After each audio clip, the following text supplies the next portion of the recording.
ఈరోజు ఉదయం 11:30 గంటలప్పుడు సుమారుగా తెలుగు తల్లి విగ్రహం దగ్గర, సీతమ్మదారిలో తెలుగు తల్లి విగ్రహం దగ్గర జరిగినటువంటి రోడ్డు ప్రమాదంలో జగదీశ్వరి అని చెప్పి ఒక 42 సంవత్సరాల స్త్రీ అక్కడ వాహనం గుద్దడం వల్ల మరణించారు. ఆ గణేష్ అనే డ్రైవరు ఇసుజు వాహనాన్ని నడుపుతున్న క్రమంలో అతనికి సడన్ గా కళ్ళు తిరగటం, రీలింగ్ సెన్సేషన్ వచ్చి ఆ బండి ఫుట్పాత్ ఎక్కింది. ఆ ఫుట్పాత్ మీద వెజిటబుల్స్ పీలింగ్ చేసుకుంటా కూర్చొని ఉంది ఆవిడ మీదకి బండి ఎక్కడం, అక్కడికక్కడ ఆవిడకి ప్రాణాలు కోల్పోయింది. తదుపరి అక్కడ పక్కనే ఉన్నటువంటి ఒక యువకుడు కూడా స్వల్పంగా గాయపడ్డాడు.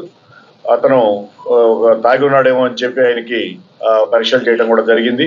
అటువంటిది ఏమీ లేదు.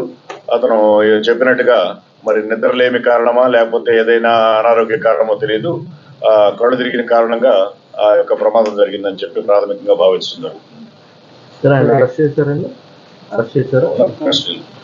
ఎక్కడి నుంచి వస్తున్నాడు అతను? ఎక్కడికి వెళ్తున్నాడు? Marriage function. ఫ్యామిలీస్ ఉన్నారు వేరే వాళ్ళు.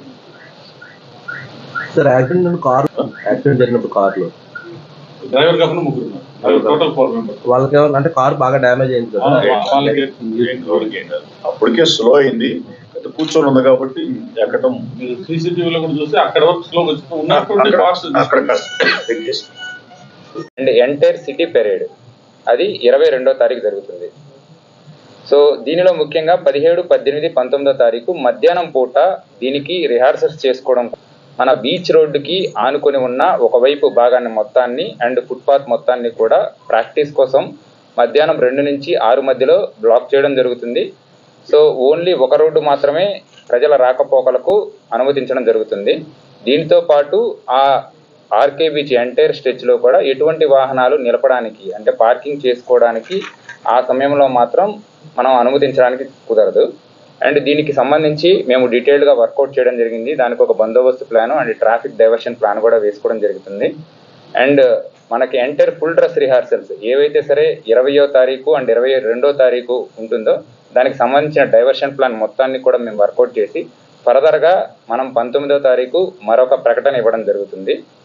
అండ్ ప్రస్తుతానికి మాత్రం 17, 18, 19కి సంబంధించి ఒక రోడ్డు మొత్తాన్ని మనం బ్లాక్ చేయడం జరుగుతుంది. మరొకటి మనకి విశ్వప్రియ ఫంక్షన్ హాల్ ఉంది. దాని ముందల వాళ్ళు ఒక కల్చరల్ యాక్టివిటీ కండక్ట్ చేస్తున్నారు. దాని ప్రాక్టీస్ కోసం ఒక 10 నిమిషాల పాటు 2 వైపులా మనకి టు అండ్ ఫ్రో ఏవైతే ఉందో ఆ 2 రోడ్స్ కూడా బ్లాక్ చేయడం జరుగుతుంది. సో ఆ 10 నిమిషాల పాటు మొత్తం రాకపోకలు నిలుపుదల చేస్తాము. బట్ రిమైనింగ్ టైంలో ఒక రోడ్డు మాత్రం రాకపోకలకి అనుమతించడం జరుగుతుంది అండ్ ఒక రోడ్డును మాత్రమే మనం నిలుపుదల చేస్తాము. Thank you. అందుకనే ఒక రోడ్డు మాత్రమే మనం ప్రాక్టీస్ చేసుకోవడానికి ఇస్తున్నాము. మరొక రోడ్డులో ఎటువంటి పార్కింగ్ కనుక చేయకపోయినట్లయితే మనకి రాకపోకలకి పెద్ద అంతరాయం అయితే కలగదండి. బందోబస్తు కూడా ఈ రోజు జరిగింది, మనం వేసుకున్నాము. అండ్ రేపు అండ్ ఎల్లుండి కూడా మనము ఇంకా ఎక్కువగా బందోబస్తు ఫోర్స్ వేసుకోవడం జరుగుతుంది. 3 రోజులు రిహార్సల్స్. 20వ తారీఖు ఫుల్ డ్రెస్ రిహార్సల్స్ జరుగుతాయి. దానికి అది రియల్ పెరేడ్ అయితే ఎలా జరుగుతుందో అలానే మనం ఆ పెరేడ్ చేయడం జరుగుతుంది. అండ్ ఈ సిటీ పెరేడ్ లో సుమారుగా ఒక 50 దేశాలకు సంబంధించిన కంటింజెంట్స్ కూడా ఈ 2.5 కిలోమీటర్స్ మార్చ్ పాస్ట్ చేస్తాయి. సో ఈ పరేడ్ కూడా చాలా ప్రతిష్టాత్మకంగా ఉండడంతో మనం ఈ ఆంక్షలు విధించడం జరుగుతుంది. సంబంధించిన ఒక పార్కింగ్ స్లాట్ దానికి ఇవ్వడం జరుగుతుంది.